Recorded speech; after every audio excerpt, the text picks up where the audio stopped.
मेरा दिमाग हमेशा एक ही चीज में चलता रहता है कि क्या कोई ऐसा रास्ता है जिससे कि वो लोग जो मुझे देख रहे हैं, मुझे सुन रहे हैं, वो खुद अंदर से इतने स्ट्रांग हो जाएं कि वो अपनी बड़ी से बड़ी मुश्किलों का, अपनी बड़ी से बड़ी प्रॉब्लम्स का सॉल्यूशन खुद निकाल सके, वो भी सेकंड्स में, दिनों में नहीं, मिनटों में नहीं, सेकंड्स में वो कर सके।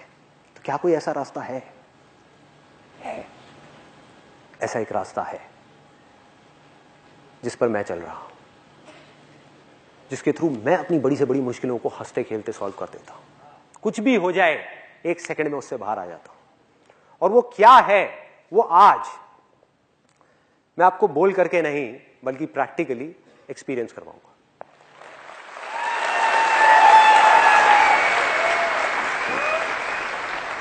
और मैं एक बहुत ही कॉमन प्रॉब्लम के बारे में आज बात करने वाला हूं, जो आई एम श्योर आप सबकी लाइफ में होगी। किसी के अंदर थोड़ी कम, किसी के अंदर थोड़ी सी ज्यादा होगी। वो है एंगर, गुस्सा। चाहे हम अपनी बॉडी के थ्रू एक्सप्रेस करें, चाहे अपने वर्ड्स के थ्रू एक्सप्रेस करें, चाहे अपने मन में रखें, अंदर ही अंदर गुस्सा पनप रहा है ये गुस्सा एक प्रॉब्लम है? बहुत बड़ी प्रॉब्लम है। आप में से कितने लोगों को पता है कि ये जो गुस्सा है ये आपकी हेल्थ के लिए अच्छा नहीं है, बल्कि बहुत ही ज्यादा खतरनाक है? कितने लोगों को ये बात पता है? सबको पता है। ये आपकी रिलेशनशिप्स के लिए अच्छा नहीं है, चाहे वो रिलेशनशिप एक हस्बैंड वाइफ का हो, चाहे दो फ्रेंड्स का हो।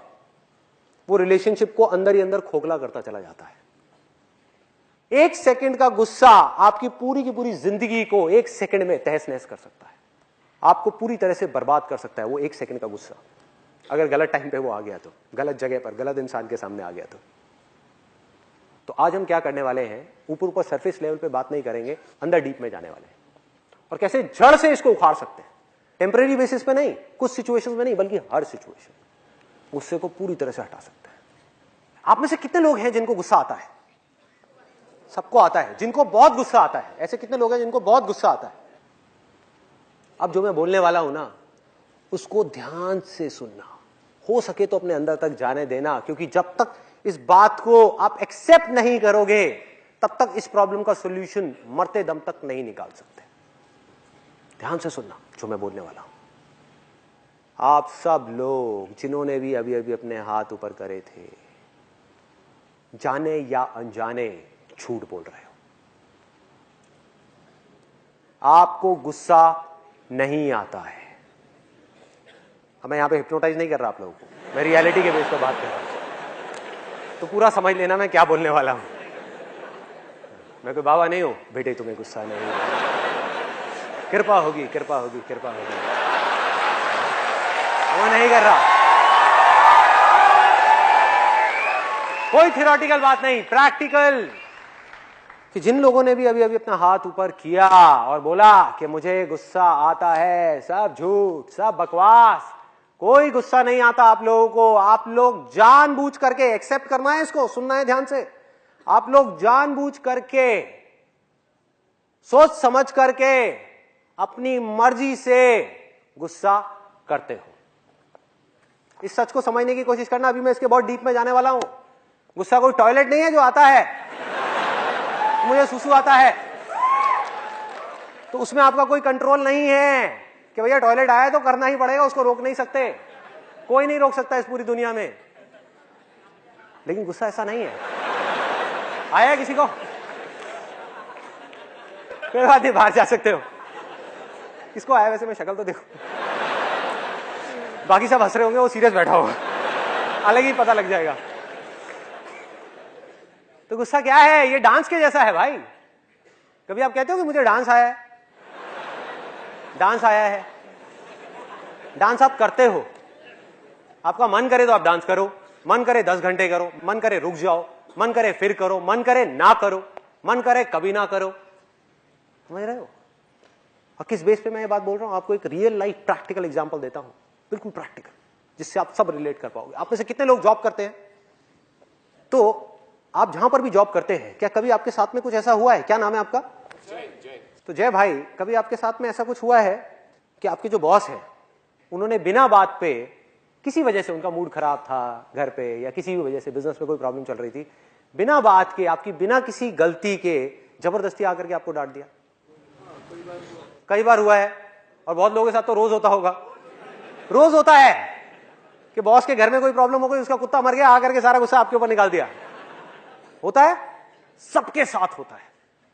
मतलब कि आपकी कोई गलती ही नहीं है और बेवजह आकर के आपको बुरी तरह से झाड़ा जा रहा है, वहां पर बुरी तरह से आपकी इंसल्ट करी जा रही है 10 लोगों के सामने खड़े होकर के। तो मुझे एक बात बताओ कि जब आपके साथ में ये होता है तो क्या आप जा करके उस बॉस को मारने लग जाते हो, पीटने लग जाते हो? अपने उस कंपनी के ओनर को मारते हो, पीटते हो, अपनी आंखें लाल करके उसको उंगली दिखा करके बोलते हो कि आज के बाद ये दोबारा नहीं होना चाहिए, खबरदार? कोई भी है जो ऐसा करता है? एनीबडी? कोई नहीं करता। तो क्या करते हैं उस समय? हम चुपचाप मुंह नीचे करके खड़े रहते हैं और उसकी सारी बातें सुनते रहते हैं बड़े ही प्यार से, यही करते हैं। अब दूसरी तरफ देखो, हम घर में हैं और आप में से कितने लोग मैरिड हैं जिनके 2 बच्चे या 3 बच्चे या 10 बच्चे या 20 बच्चे हैं? 2 बच्चे, दो।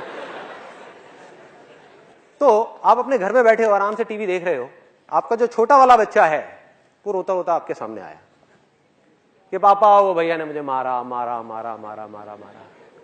उस वक्त आप क्या करते हो? जा करके अपने बॉस का गुस्सा भी और अपना सारा का सारा गुस्सा उस बड़े बच्चे के ऊपर निकाल देते हो, बिना ये समझे कि उसकी गलती है भी या नहीं है। हो सकता है वो छोटा बच्चा झूठ बोल रहा हो। आप में से कितने लोग हैं जो छोटे हैं अपने घर में, मतलब कि उनका कोई बड़ा भाई है, बड़ी बहन है, तो आप लोगों ने खूब झूठ बोला होगा, खूब पिटवाया होगा अपने बड़े भाई बहन को। सब करते हैं, लेकिन बिना सोचे समझे उस बंदे की बिना किसी गलती के हम जा करके उसके ऊपर अपना पूरा का पूरा गुस्सा निकाल देते हैं, उसको डराते हैं, उसको धमकाते हैं, उसको बोलते हैं दोबारा ये चीज नहीं होनी चाहिए, और कभी ज्यादा ही गुस्सा आ जाए तो उसको मार देते हैं, 2-3 लगा देते हैं। तो अब जरा ध्यान से देखो इन 2 सिचुएशंस को, तो आपको ये बात समझ आ जाएगी जो अभी मैंने थोड़ी देर पहले कही कि आपको गुस्सा आता नहीं है, आप गुस्सा करते हो अपनी मर्जी से। सिचुएशंस 2 हैं, एक जगह पर जहां पर आपको अंदर से पूरी तरीके से गुस्सा आ रहा है, उसमें से इतना सा भी गुस्सा एक्सप्रेस नहीं हो रहा है। क्यों? क्योंकि वहां पर आपका नुकसान है। आपको पता है कि भैया बॉस के आगे अगर मैंने गुस्सा किया, बोलना तो बहुत दूर की बात है, अगर आंखें दिखा दी उसको बॉस को तो मेरी वॉट लग गई, मेरी नौकरी गई। उसके बाद में मैं अपनी गाड़ी की ईएमआई कहां से भरूंगा, अपने घर की ईएमआई कहां से दूंगा, बच्चों के स्कूल की फीस कहां से आएगी, क्या करूं? तो गुस्सा हमने नहीं किया अपनी मर्जी से। दूसरी तरफ वो जो बच्चा है छोटा सा, हमें पता है कि वहां हमारा कोई नुकसान नहीं है, अगर मैंने इस बच्चे को मार भी दिया तो ये कहां जाने वाला है? क्या घर छोड़ के चला जाएगा? क्या पलट करके मुझे मारेगा? क्या गालियां देगा? क्या करेगा? डर जाएगा। तो जहां हमारा जोर चलता है वहां हम गुस्सा करते हैं, और जहां जोर नहीं चलता और जहां हमारा कहीं जोर नहीं चलता वहां पर भीगी बिल्ली बन करके खड़े रहते हैं। ये एक आदत पड़ गई है, हमारी हैबिट बन गई है। अगर इस हैबिट को हम सच में बदलना चाहते हैं तो सबसे पहला तो स्टेप ये है कि आप इस बात को एक्सेप्ट करो और इस बात की पूरी रिस्पॉन्सिबिलिटी लो कि मुझे गुस्सा आता नहीं है, मैं गुस्सा करता हूं, उसमें कोई दिक्कत नहीं है।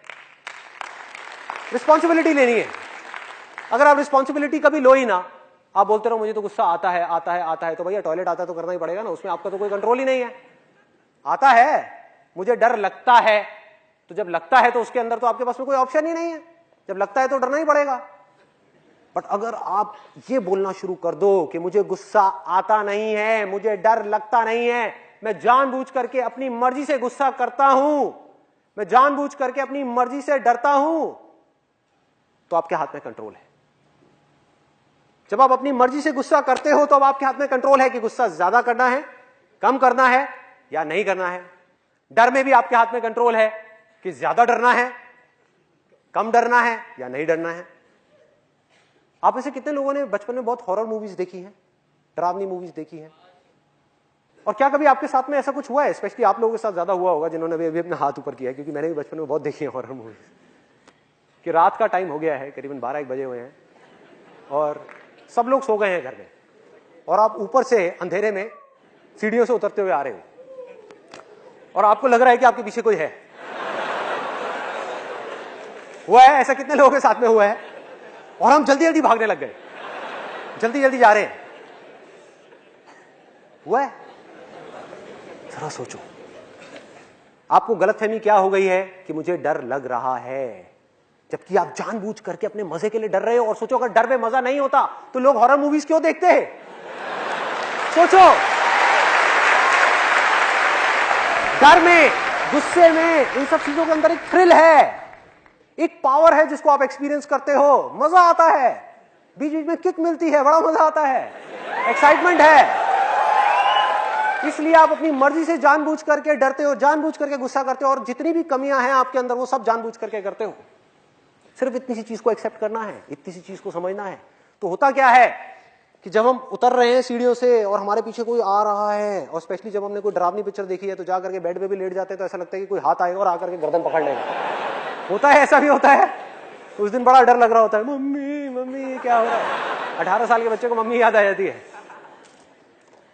तो करना क्या है, अगर मेरी इस बात को समझना है तो, कि भैया आपको डर नहीं लगता, आप जानबूझ करके डर रहे हो, और अगर यकीन ना हो तो अगली बार जब आप रात को अंधेरे में सीढ़ियों से उतरते हुए आ रहे होगे और आपको लगेगा कि पीछे भूत है, तो पलट करके देखो, देखो पलट करके,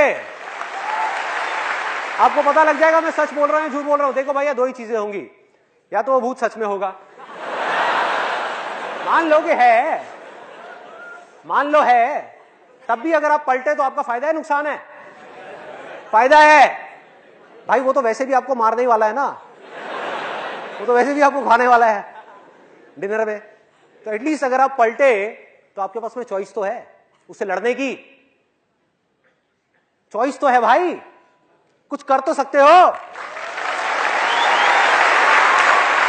अगर वो आपकी गर्दन पे दांत मारेगा तो आप भी जाकर के उसकी गर्दन पकड़ सकते हो, क्यों नहीं? चॉइस है। हनुमान चालीसा,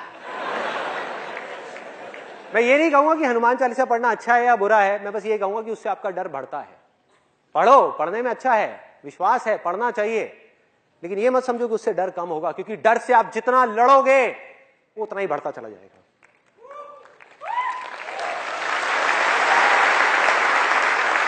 भूत से आप लड़ नहीं सकते क्योंकि वो है ही नहीं। अरे भैया, भूत हो तो लड़ो ना उससे। भूत कहां है? हमारे माइंड के अंदर है, जिसको आप जितना सच मानते चले जाओगे, जितना सच मानते चले जाओगे, उतना ही वो पक्का होता चला जाएगा, उतना ही उसका एग्जिस्टेंस स्ट्रांग होता चला जाएगा, उतनी ही उसकी पावर्स बढ़ती चली जाएंगी। आज आपको सिर्फ महसूस हो रहा है, कुछ दिन बाद आपको दिखने भी लग जाएगा, सिर्फ आपको दिखेगा और किसी को नहीं दिखेगा। हो क्या रहा है? ये भूत करते क्या है? ये आपसे आपकी पावर खींच लेते हैं।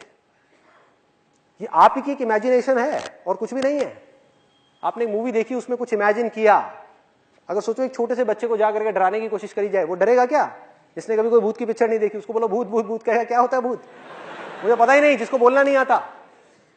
जो आपने लैंग्वेज सीखी बचपन में, उसमें आपको एक वर्ड मिला जिसको कहते हैं भूत, वो जाकर के आपके दिमाग में चिपक गया, और उस भूत को जब आपने एक मूवी के अंदर देखा तो उसकी एक इमेज आपके माइंड में बनी हुई है और उससे आप डर रहे हो।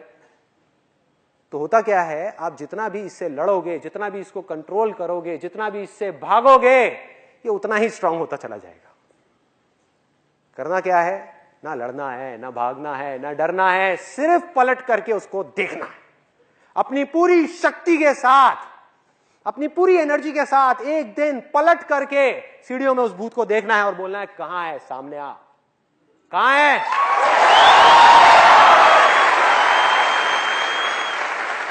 और बिल्कुल ऐसे ही गुस्से के साथ करना है। गुस्सा है नहीं, आपकी अपनी इमेजिनेशन है कि मुझे गुस्सा आता है, आता है, आता है, आता है। बचपन में छोटा सा एक बच्चा है, मेरे घर में भी ये डायलॉग चलता रहता है, आपके भी घर में चला होगा कि यार इस बच्चे को गुस्सा बड़ा आता है।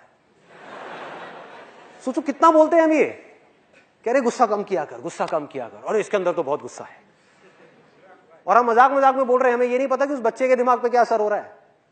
वो इस झूठ को सच मानता चला जा रहा है कि उसे गुस्सा आता है, जबकि उसको गुस्सा आता ही नहीं है। वो अटेंशन लेने के लिए गुस्सा कर रहा है, और बड़ा हो गया उसकी वही आदत पड़ गई जो बचपन में पड़ी थी अपने पेरेंट्स की वजह से। तो करना क्या है? बहुत सिंपल है भाई। पहले समझो कि हमारा माइंड किस तरीके से काम करता है। हमारे माइंड में एक फीलिंग उठती है और उसके बाद में बिना सोचे समझे हम जल्दी से रिएक्ट कर देते हैं based upon our past knowledge. थोड़ा सा टेक्निकल होने वाला है, तो कोशिश करना कि अपनी अवेयरनेस को बढ़ा करके रखना, मतलब पूरी तरह से अलर्ट रहना। क्योंकि देखो, दो ऑप्शंस हैं मेरे पास में। एक तो है कि मैं यहां पर कॉमेडी शो कर दूं, जो बड़ा सिंपल है मेरे लिए करना, कुछ भी नहीं है कि आप लोगों को हंसाता रहूं हंसाता रहूं हंसाता रहूं, और आप यहां से जाओगे बाहर निकलोगे कहोगे यार आज मजा आ गया, बहुत हंसाया इसने तो, जैसे आप टीवी में कुछ शोज देखते हो और देखते हो। लेकिन क्या उससे कुछ बदला? आपकी जितनी भी कमियां थी, जो जड़ है आपके सारे के सारे दुखों की, वो आपके अंदर ही रह गई। टेम्पररी बेसिस पे आपने उन सारे चीजों से एस्केप कर गए, टेम्पररी बेसिस पे आप वहां से सब जगह से निकल गए, लेकिन फिर वो चीजें वापस से आपके सामने आ गई और फिर से हमने अपने लिए प्रॉब्लम्स क्रिएट करनी शुरू कर दी। तो आज मैं जा रहा हूं इसकी गहराई में कि अल्टीमेटली होता क्या है। बड़े सिंपल तरीके से अगर आपको बताऊं, हमारे अंदर एक फीलिंग उठती है और उस फीलिंग के अकॉर्डिंग एक जजमेंट हमारे अंदर पहले से ही पड़ा हुआ है कि अगर ये फीलिंग उठी, अगर ये छोटा सा बच्चा मेरे सामने आया रोता हुआ, तो इसका मतलब बड़े ने उसको मारा ही होगा। जो पिछली 10 बार में हुआ था इस बार भी वही हुआ होगा। और एक सेकंड में, इसमें कोई मिनट नहीं लगते, साल नहीं लगता, एक सेकंड के 1000वें हिस्से में आप रिएक्ट कर देते हो। वो बच्चा आपके सामने आया रोता हुआ, आप इमीडिएटली अपनी जगह से खड़े हो गए और सीधा भागते हुए गए उस बड़े बच्चे के पास में। मतलब कि फीलिंग जब उठी हमारी, हमने इमीडिएटली बिना सोचे समझे रिएक्ट कर दिया, हमको टाइम ही नहीं मिला। तो करना क्या है, इस फीलिंग और इस रिएक्शन के बीच में एक छोटा सा गैप क्रिएट करना है, सिर्फ कुछ सेकंड्स का। मतलब कि एक कमिटमेंट अपने आप से करना है कि अगली बार अगर मुझे गुस्सा आया तो मैं इमीडिएटली रिएक्ट नहीं करूंगा, अगली बार भी मारूंगा बच्चे को, लेकिन 2 सेकंड रुक करके मारूंगा, 2 सेकंड का गैप क्रिएट करूंगा, सिर्फ देखूंगा कि मेरे अंदर चल क्या रहा है, उसके बाद डिसाइड करूंगा कि मुझे क्या करना है। तो अब ये गैप क्या है, ये गैप क्या है जिसकी मैं बात कर रहा हूं? और जैसा कि मैंने आपको कहा था कि मैं आपको बोल करके नहीं, प्रैक्टिकली आज एक्सपीरियंस करवाऊंगा कि ये गैप क्या है, जिससे कि आपको ये कॉन्फिडेंस आ जाए कि ये कोई बहुत बड़ा हुआ नहीं है। जैसे कि कुछ लोग बोलते हैं इसके बारे में, अरे बहुत आसान है, कोई भी कर सकता है। अभी आप थोड़ी देर में बिना प्रैक्टिस के भी कर लोगे, तो सोचो प्रैक्टिस के साथ में आप क्या करोगे। तो अगले 5 मिनट के लिए ना आप कुछ बोलोगे, ना मैं कुछ बोलूंगा, ना मुंह से, ना अपने माइंड में, पूरी तरह से अलर्ट, पूरी तरह से अवेयर, सिर्फ मुझे देखना है।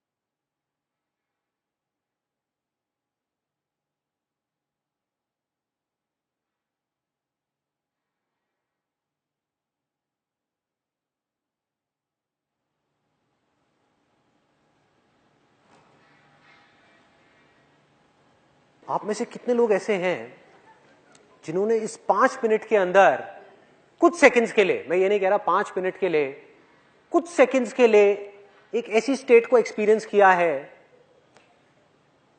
जिसमें ना वो अपने माइंड में कुछ बोल रहे थे और ना ही कुछ सोच रहे थे?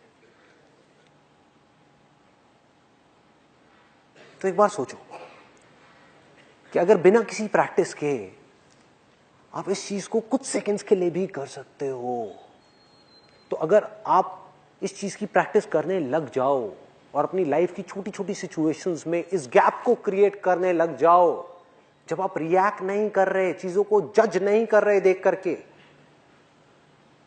सिर्फ देख रहे हो, तो अगले कुछ सालों बाद क्या होगा? बहुत लोग मुझसे पूछते हैं कि जो मैं बोलता हूं ये सारी बातें कहां से आती हैं? कहां से आती हैं ये सारी बातें?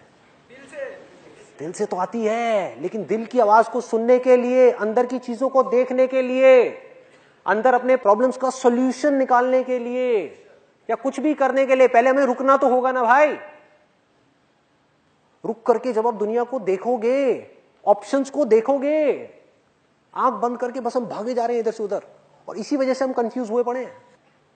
माइंड के अंदर कई तरह की कंफ्यूजन हैं, हर वक्त माइंड के अंदर 1000 चीजें घूमती रहती हैं, और समझ नहीं आ रहा होता कि क्या करें, क्यों है ऐसा, क्योंकि इस गैप को हम समझ नहीं पा रहे कि गैप क्या है, ये स्टेट क्या है। अगर इस स्टेट को मैं डिफाइन करने की कोशिश करूं तो इसको कह सकते हैं the state of infinite possibilities.